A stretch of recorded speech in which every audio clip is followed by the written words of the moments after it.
From the Allen Media Worldwide Headquarters Studios high atop 2 Turtle Creek Tower, this is Deconstructing Dallas. Greetings, everyone. I am Ryan Trimble coming to you live from the heart of Dallas, Texas, joined today by the very well-dressed, very dapper Shawn Williams. Shawn, good day, sir. What's up, Ryan? I did get the memo. It is suit with no tie day here at Allen Media. Maybe we'll have to post this, to the Twitter. But yeah, it is good to be here with you today for a very, very fun show with a very, as one of our Twitter listeners said, a very big guest today. Absolutely. And as you know, no ties used to be what I used to call Casual Friday. Even when I first started here, I think I may have seen you wear jeans to the office once, maybe. That's a big maybe. Yeah, that's a very big maybe. And I think it was maybe the day that we went to Frisco to put out the Santa hats. Maybe you had on jeans that day. Yeah, Suzanne Massey, our great client over at SMU, said, please don't wear a suit to do this. So I obliged and did not wear a suit. It was kind of funny because then there was a guy out there with a suit who was also putting Santa hats out That's of the right. stadium. But it was not me. It was not But you. as you know, Shawn, as the vice president, Mike Pence said when he was in town recently, he's from the Joseph A. Bank wing of the Republican Party. And I think that applies to me as well. And I'll send you the coupon for 70% off. You have sent me some Joseph A. Banks coupons, and we both ended up shopping there in Austin when we were down for an event that we did down there. So.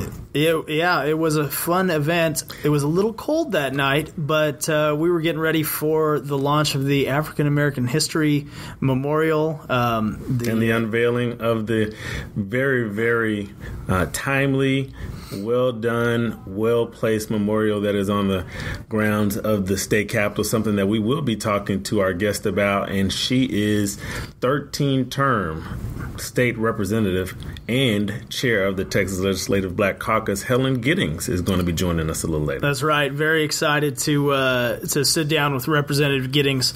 I've known her for, I got to know her early on in my legislative career.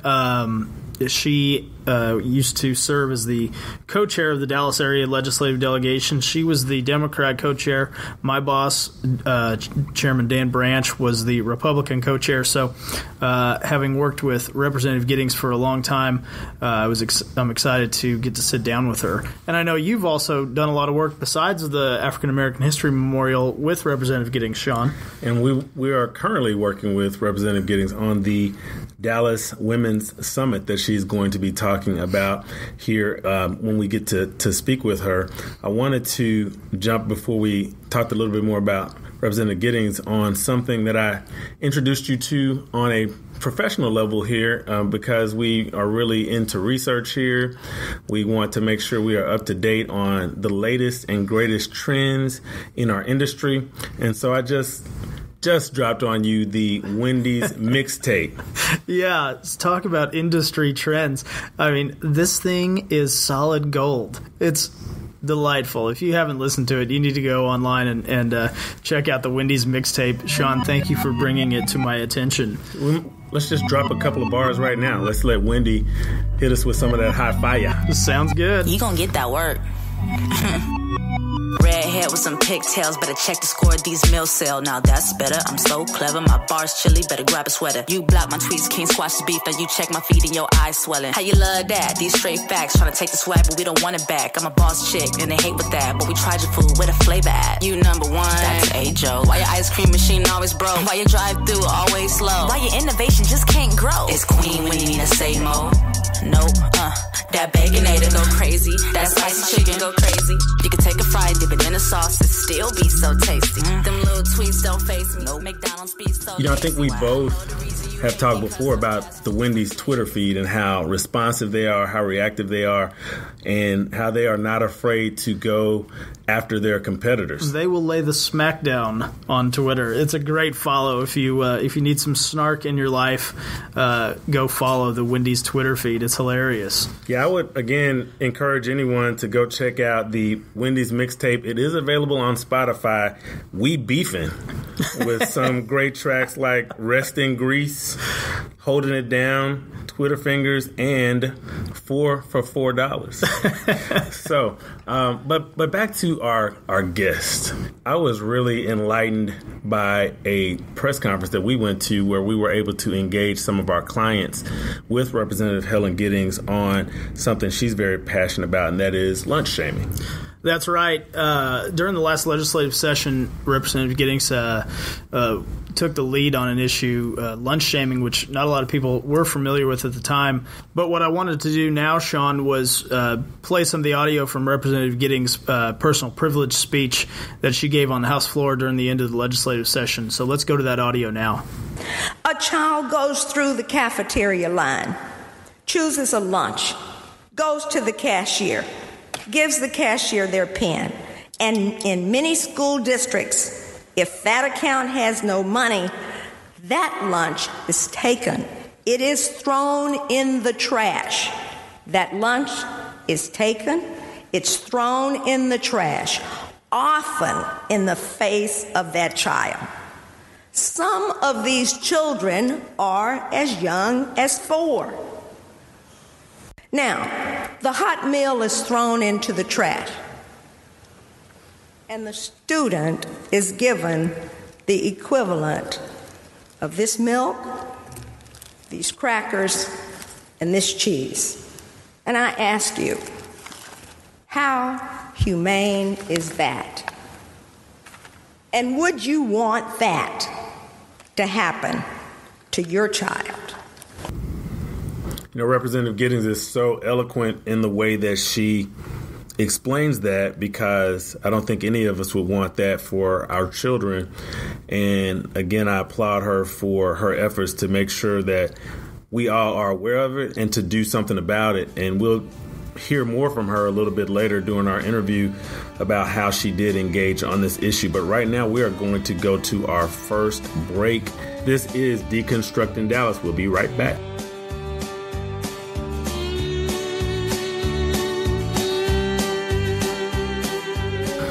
Hey everybody, Ryan here. I know it's almost baseball season, but let me tell you what, I'm already looking forward to getting back out on the boulevard and then getting into Gerald J. Ford Stadium and seeing the mighty Mustangs of SMU take to the field to kick off the Sonny Dykes era. And right now, you too can join me. For just $99, you can be the proud owner of season tickets for SMU Football. That's right, $99 gets you in-zone seating for all home games for the 2018 season. This includes great matchups like games against TCU, the University of Houston, and Memphis. So log on today, smumustangs.com, or call 214-SMU-GAME today. That's right, $99 season tickets for SMU Mustangs football. Pony up!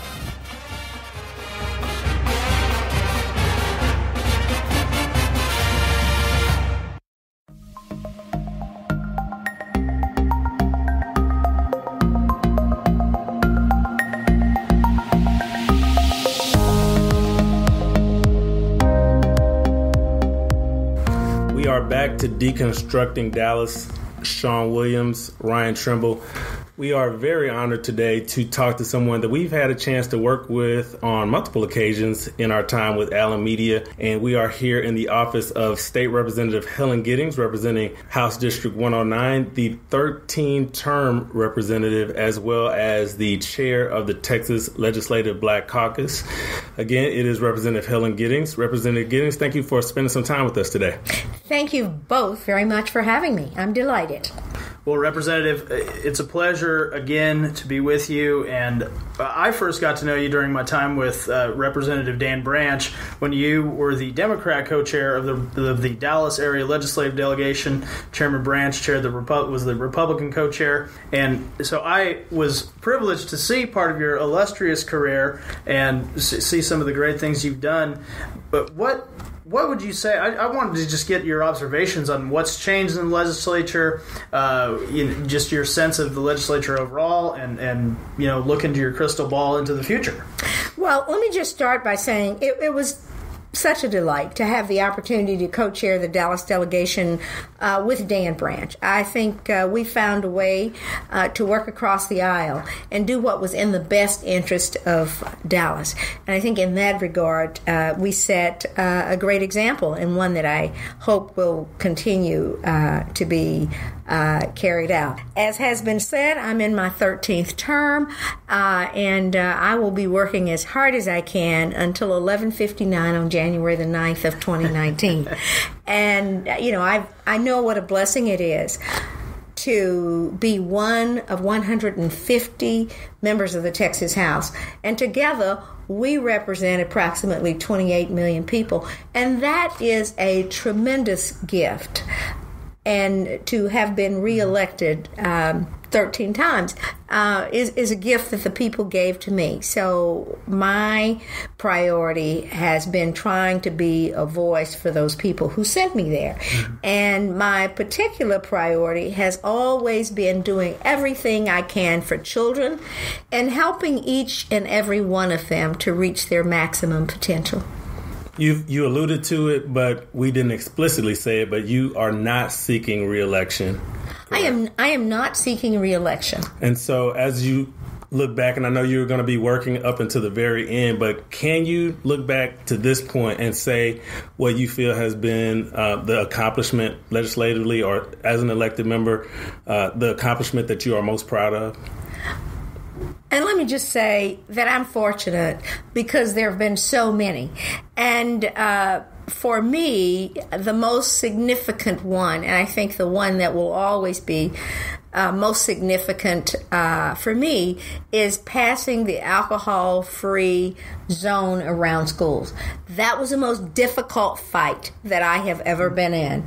There were 70 lobbyists hired to fight against that bill. And the kids over at Pearl C. Anderson called me over one day and asked me to speak to them. And the rule in my office is if somebody calls and asks me to do a speech, you have to ask them how many people's going to be there, what is the subject, how many minutes do you want her to talk. But the rule also is if a kid calls, don't ask them any questions, just set up the appointment. Because if I can't handle a kid, I don't need to be in the job. But when I showed up over at Pearl C. Anderson and started talking about how old you have to be a state representative, to go out and get, these signatures and pay $750 and all this young man stood up in the back of the classroom and said, Representative Giddings, we know all that.